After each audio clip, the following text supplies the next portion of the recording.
We live in a world where we are constantly pulled out of ourselves and responding to everything from traffic to people to noise to the radio to television to whatever. And part of being here is to teach oneself to go inside always before one responds. So.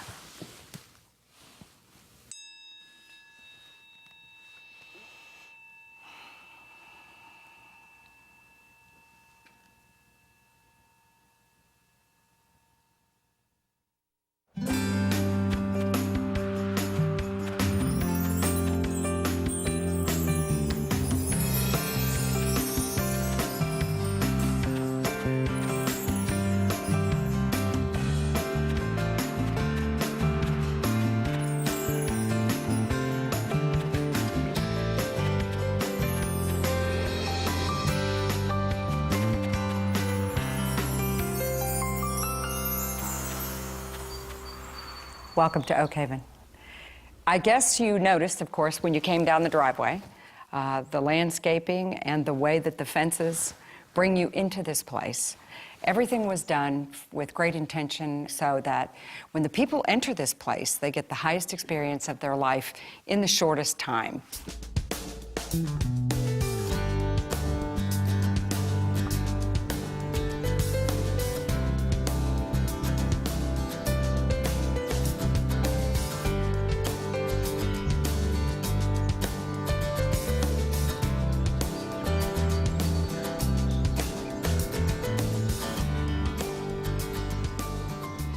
While you're here, the three things I can promise you. We will love you. We have radical acceptance here. And we teach ultimate compassion. And I wish if we could take anything out into the world when you leave here, it would be love, radical acceptance of yourself and all others, and great compassion for yourself and for all other living sentient beings. Thanks for being here, and we're going to start a great time together. Margaret is going to show you to your room. Thank you very much. Come on this way. Welcome, and we'll see you in a minute. And if you would take your shoes off here. Okay. We all do. Wow, this is beautiful. It is nice and tranquil. That's nice. Everybody arrived and we've settled in. And now it's time for us to get to know each other a little better. Could you pull out your journal a minute? And I want you, please, to write down 3 questions, because as we go around the group, these are the 3 questions I hope that you will reflect on. The first question is, who am I? And the next question is, why am I here? And the third question, what do I need?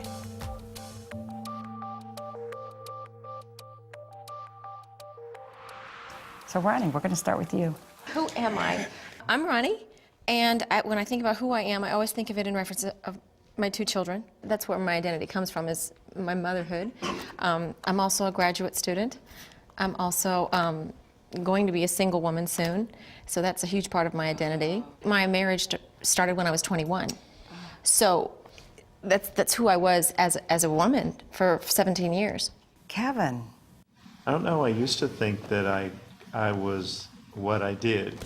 I've lived in different cities and had a lot of different kinds of jobs, corporate positions and running other people's companies, or I'm never really quite sure where I am in all of that. It's like I keep traveling all the time. I keep moving, and I try to go with my intuition and let go, and I think that the more I grab hold of things and want to be stable, the more I end up having to let go. A friend of mine referred to me as a human doing, not a human being.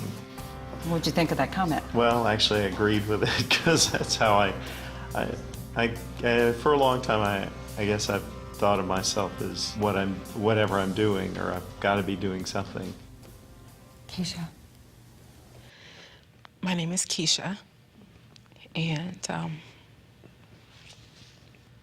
can't tell you who I am. I can't find anything that is enjoyable. There's no place I could go, and there's no one who understands. It's just me. I know that I'm depressed. Some people genetically are predisposed to depression.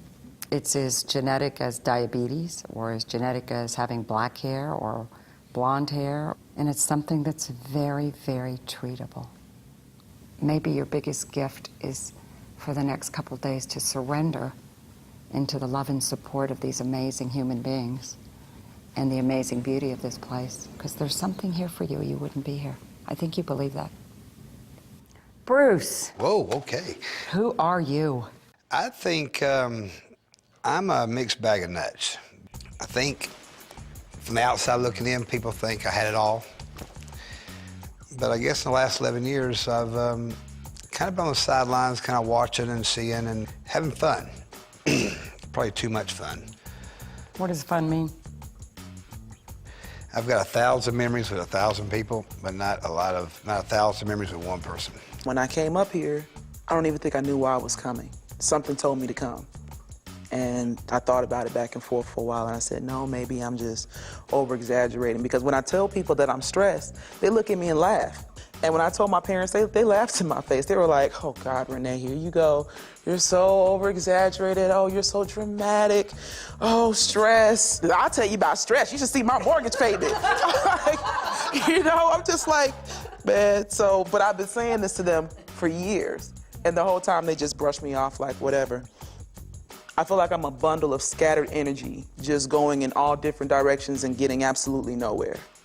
I have all this potential, all these dreams, all these aspirations, and I'm stuck in neutral. I'm trying to do so much at once that I'm getting nothing accomplished, and it's getting really, really frustrating.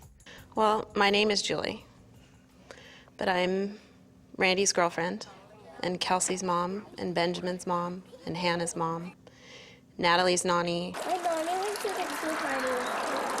and Addison's nanny, and a VP of operations. Although I'm not their mother, I also have 3 stepkids. But who am I really? I lost track of that. I'm so tired. It seems to be a recurring theme here in the room. You're all so distinct, yet there's some common things that we all share here. We all have life issues, you know, the depression, the anxiety. They hit us in different ways at different times. So I hope that self-compassion is something we can find the seed. It's there. I mean, we don't have to find it for you. You know it's there, is what I've heard. And yet we want to nurture it here.